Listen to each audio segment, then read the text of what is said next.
Over the years, Wake Forest University has been the alma mater of some of the best golfers in the world.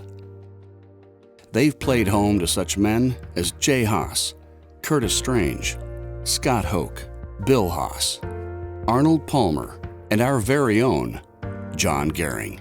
John enrolled in Wake Forest in 1953, but his initial journey into golf was certainly less than conventional. My father was a golf professional at Blair Park in High Point, North Carolina. And I went over to the club one day. I was about 8 or 9 years old, and I was anxious to get a job caddying. Of course, I was too small, but the caddy master, I'll never forget what he told me. He said, "I've got a real sorry golfer, and you're gonna be a real sorry caddy. I'll let you caddy." This man had one metal arm, could not hit the ball 100 yards. His name was Mr. O'Henry, and I caddied for him 2 or 3 times a week during the summer. And then I started playing, and of course my dad helped me. Over the years, John's love for the game grew, which led him to attending Wake Forest University to play golf on their golf team. It was there that he would develop a lifelong relationship with the legendary Arnold Palmer.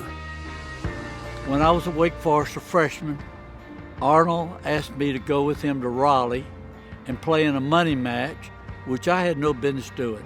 And he was going to play the city champion and another player for $100, which sounded like unbelievable amount. And he asked me to go with him as his partner. By the way, we were beaten on the 4-ball, but here's the funny part of the story. When we completed the match, we were sitting in the locker room, and they were the Raleigh group was sort of kidding him about beating him, and I think they got under his skin because he says, "All right, next week I'll be back and we're going to play for 1,000." I was about 20 feet away sitting on a stool, and that stool just about flew out from under me. So I keep thinking, the fact that I played with Arnold Palmer in a money match on his invitation, what a memory. Following his graduation from Wake Forest and serving in the military, it didn't take long for John to discover his true passion was teaching the game to others. So when he was offered a job as a teaching pro at Biltmore Forest Country Club, he headed off to Asheville. It would prove to be the beginning of a career that would lead him to teaching at some of the most prestigious clubs in America, including Peachtree Golf Club, Sea Island Golf Club, Bloomfield Hills Country Club in Detroit, and Greenville Country Club. No matter where he's worked, one thing remains the same. John has dedicated his life to doing what he does best, growing the game.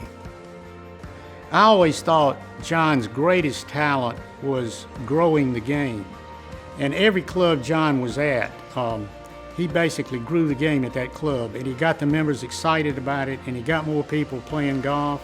And you know, that's really what I think a golf professional should be, is a creator of excitement in the game of golf and growing the game, and he is just a master at that. John is also a wonderful teacher, and he's been rated in many golf magazines as one of the top teachers in the country. And today, he's still doing what he's always done, promoting the game of golf by teaching others. Whether it's working 5 days a week at Eagle Zone in Greenville, South Carolina, or reaching a larger audience through his new book, John has dedicated his life to helping others enjoy the game as much as he has. I am going to keep working and promoting golf, and I think that's sort of an obligation that I have as a golf professional. I was told when I first got into business to make sure that when I get out, I leave it in better shape.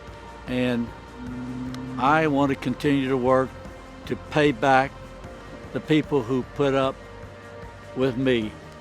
I think that John Gerring is more than a great golf pro. He is a great person.